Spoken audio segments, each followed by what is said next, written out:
इहा हज़रत मूसा अलैहिस्सलातु वस्सलाम खां अल्लाह रब्बुल इज़्ज़त पुछियो त ए मूसा हिन दुनिया जी ज़िंदगी जी उमिरि खे तूं कीअं थो सम्झी? एॾी वॾी ज़िंदगी गुज़ारे आयो आहीं, 1000 साल जी ज़िंदगी आहे ऐं तूं 1000 साल जी ज़िंदगी गुज़ारे आयो आहे त इन उमिरि जे बारे में तूं ॿुधाए त इन खे तूं केतिरो थो सम्झी त इहा उमिरि केतिरी वॾी आहे? त उन ते हज़रत मूसा अलैहिस्सलातु वस्सलाम अर्ज़ु कयो त ए परवरदिगार, इन दुनिया जी ज़िंदगी जेका मां 1000 साल जी ज़िंदगी गुज़ारे आयो आहियां उहा मूंखे ईअं थी लॻे जीअं हिकिड़े घर जा 2 दरवाज़ा हुजनि ऐं पोइ मां हिकिड़े दरवाज़े मां उन में दाख़िल थियुमि ऐं वरी ॿिए दरवाज़े मां निकिरी वियुमि। त 1000 साल जी ज़िंदगी जे बारे में हज़रत मूसा अलैहिस्सलातु वस्सलाम ईअं था चवनि त उहा सिर्फ़ु एतिरी आहे जो इंसानु हिकिड़े घर जा 2 दरवाज़ा आहिनि उन मां हिकिड़े दरवाज़े मां दाख़िल थो थिए ऐं ॿिए दरवाज़े मां वरी निकिरी थो वञे। इन जे अंदरि इंसान खे केतिरो वक़्तु लॻी सघे थो? 2 खां 3 मिंट इंसान खे लॻी सघनि था, जेकॾहिं वॾो घर बि छो न हुजे। एतिरी जेको आहे ज़िंदगी इंसान जी आहे। इहा हैसियत आहे इंसान जी दुनिया जी ज़िंदगी जी,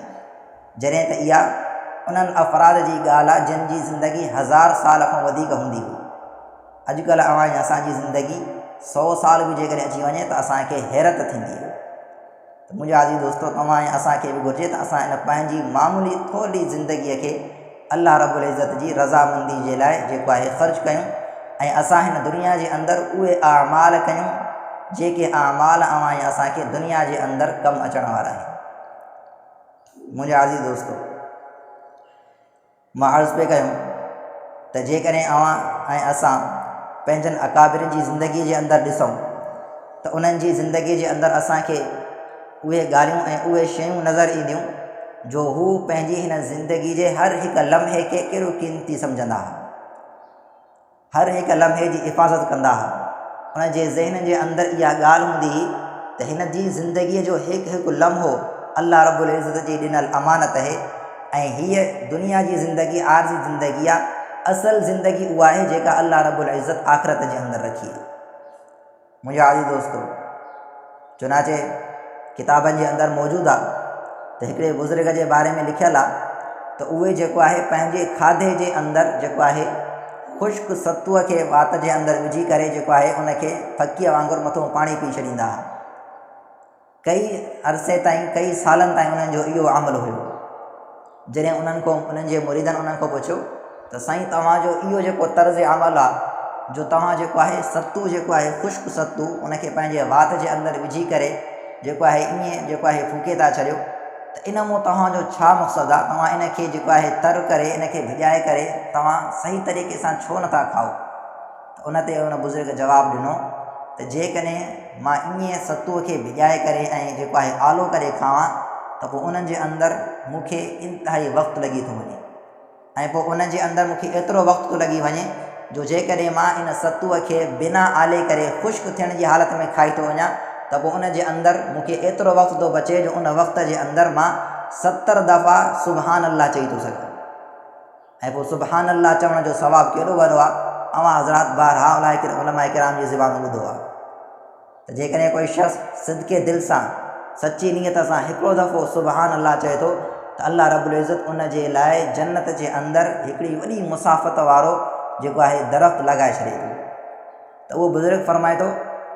त मां चूंकि इन वक़्त जो हिसाबु लॻायो जो इन वक़्त जे अंदरि जेकॾहिं मां इन सतूअ खे आलो करे थो खावां त पोइ मूंखे इहे 70 दफ़ा सुबहान अल्लाह चवण जो वक़्तु जेको आहे मुंहिंजो हलियो थो वञे। इन जे करे मां पंहिंजे वक़्त खे क़ीमती बणाइण जे करे इन सतूअ खे जल्दी जेको आहे ईअं करे छॾींदो आहियां, खाई छॾींदो आहियां त जीअं मुंहिंजो वक़्तु घणो इन शइ जे अंदरि ज़ाया न थिए। मुंहिंजा आज़ीज़ दोस्तो, इहे असांजा अकाबिरीन हुया। इन जे बारे में ई उलमा इकराम लिखियो आहे किताबनि जे अंदरि त जॾहिं कंहिं दावत जे अंदरि ईंदा हुआ, को शख़्स उन्हनि खे पंहिंजे तरफ़ घर जे अंदरि घुराईंदो हो त हू सभ खां पहिरियों दावत जे अंदरि इहा शर्त रखंदा हुआ त असां जेकॾहिं तुंहिंजी दावत जे तरफ़ ईंदासीं त पोइ असां फुज़ूल ॻाल्हियूं ऐं फुज़ूल कचहरी न कंदासीं, बल्कि मूंखे तूं कमरे जे अंदरि कंहिं हिकिड़ी जाइ ते जेको आहे छॾे ॾिजांइ ऐं पोइ मां उते जेसि ताईं तुंहिंजे घर जा जेको आहे दस्तरखान तयारु न थियनि तेसि ताईं मां पंहिंजे परवरदिगार जो ज़िक्र कंदुमि ऐं पंहिंजनि जेको आहे अमालनि जे अंदरि लॻल हूंदुमि। इन खां अलावा का कचहरी वग़ैरह जेको आहे उन जा तलबगार न हूंदा। इहो सिर्फ़ु इन जे करे जो उन्हनि जे साम्हूं हिन दुनिया जी अहमियत वाज़े हुई हिन दुनिया जी काई हैसियत उन्हनि हज़रात जे साम्हूं कोन हुई। मुंहिंजा अज़ीज़ दोस्तो, हदीस मुबारका जे अंदरि ईंदो आहे जेको आहे हिन दुनिया जी ज़िंदगी ईअं आहे, जॾहिं क़यामत जे ॾींहुं जेको आहे जहन्नमिन खां पुछियो वेंदो, जन्नतिन खां पुछियो वेंदो त हीअ दुनिया जी ज़िंदगी कीअं आहे। क़ुरान करीम जे अंदरि अल्लाह रब्बुल इज़्ज़त फरमायो त उहे ईअं चवंदा त या त हिकिड़ो ॾींहुं या उन जो कुझु पहर असां हिन दुनिया जी ज़िंदगी जे अंदरि जेको आहे गुज़रियो आहे। त हिन दुनिया जी ज़िंदगी जी हैसियत इहा आहे। इन जी मिसाल उलमा इकराम हीअं लिखी आहे त हिन आसमान खां ज़मीन ताईं हिन सॼे वक़्त खे जेको आहे इंसान भरे छॾे, हिननि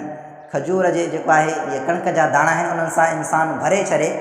ऐं पोइ 1000 साल खां बाद हिकिड़ो पखी अचे ऐं उन मां हिकिड़ो दाणो खणी वञे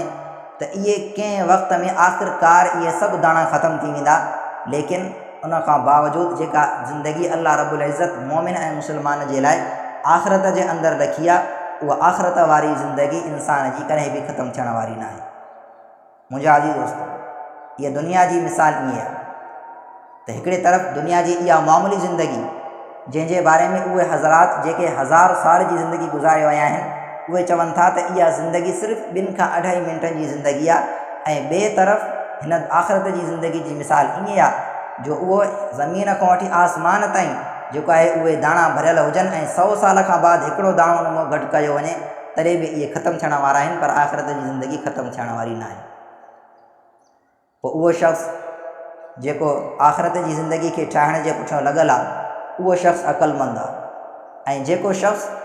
हिन दुनिया जी ज़िंदगी खे ठाहिण जे अंदरि दुनिया जी जुस्तजू जे अंदरि लॻल आहे त पोइ उहो शख़्स इंतिहाई नासमझ सम्झियो वेंदो। मुंहिंजा अज़ीज़ दोस्तो, मां अर्ज़ु बि कयो त हिन दुनिया जी ज़िंदगी जे अंदरि अल्लाह रब्बुल इज़्ज़त मुशक़तुनि खे रखी छॾियो आहे, पर ऐं असांजे दिलि जे अंदरि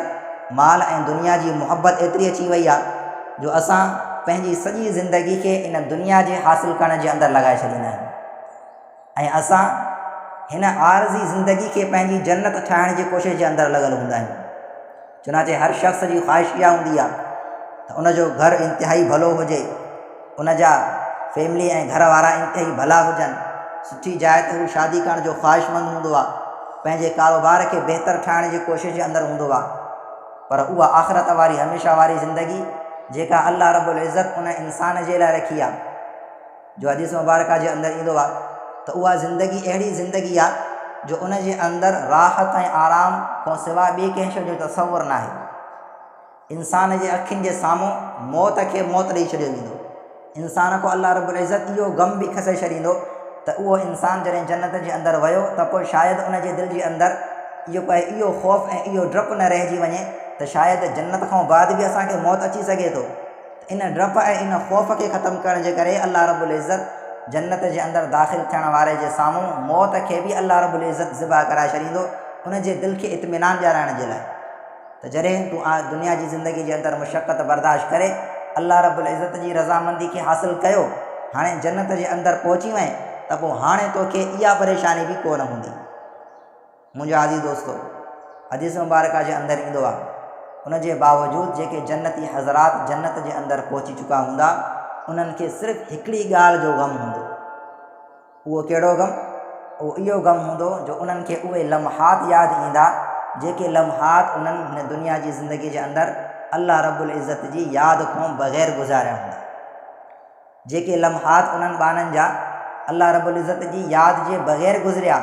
उन्हनि लम्हनि जो उन्हनि ॿारनि खे जन्नत जे अंदरि दाख़िल थियण खां बावजूदि कुझु अफ़सोस हूंदो जो उहो इन ॻाल्हि जी ख़्वाहिश ज़ाहिर कंदा त जेकॾहिं असां इहे लम्हात बि अल्लाह रब्बुल इज़्ज़त जे ज़िक्र जे अंदरि लॻायूं हा त अॼु असांजो मर्तबो अञा मथे हुजे हा। अल्लाह रब्बुल इज़्ज़त असांखे इन खां वधीक आलीशान जन्नत ऐं राहत वारी ज़िंदगी नसीब फ़रमाया। त मुंहिंजा अज़ीज़ दोस्तो, इहा दुनिया जी ज़िंदगी जी हैसियत इहा आहे। हज़रत हाजी इमदादुल्लाह मुहाजिर मक्की रहमतुल्लाह अलैह उन्हनि जे बारे में ईंदो आहे जो उन्हनि पंहिंजे घर जे अंदरि हुजरे जे अंदरि कुझु ॻाल्हियूं ऐं कुझु सिटूं जेको आहे लिखी करे रखी छॾियूं,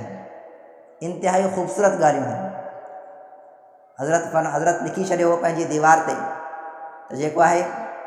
इअमल लिद्दुनिया कअन्न फ़ी मक़ामिहा, फरमायूं त हिन दुनिया जी ज़िंदगी जे अंदरि महिनत ऐं मुशक़त इंसान सिर्फ़ु एतिरी करे जेतिरी हिन दुनिया जे अंदरि उनखे रहण वारी ज़िंदगी आहे। मुंहिंजा आज़ीज़ दोस्तो, मां अर्ज़ु करे चुको त इंसान जेकॾहिं आख़िरत जी ज़िंदगी जे मुक़ाबले में हिन दुनिया जी ज़िंदगी खे ॾिसे, इहा दुनिया जी ज़िंदगी जी काई हैसियत कोन्हे। इन जे करे फ़रमायूं त अक़लमंद उहो आहे जेको हिन दुनिया जे अंदरि मुशक़त ऐं तकलीफ़ ओतिरी बर्दाश्त करे जेतिरी तकलीफ़ ऐं जेको आहे जेतिरो वक़्तु हिनखे हिन दुनिया जे अंदरि रहणो आहे। हिन दुनिया जे अंदरि इंसान खे सिर्फ़ु पंहिंजी आख़िरत खे ठाहिण जे लाइ मोकिलियो वियो आहे।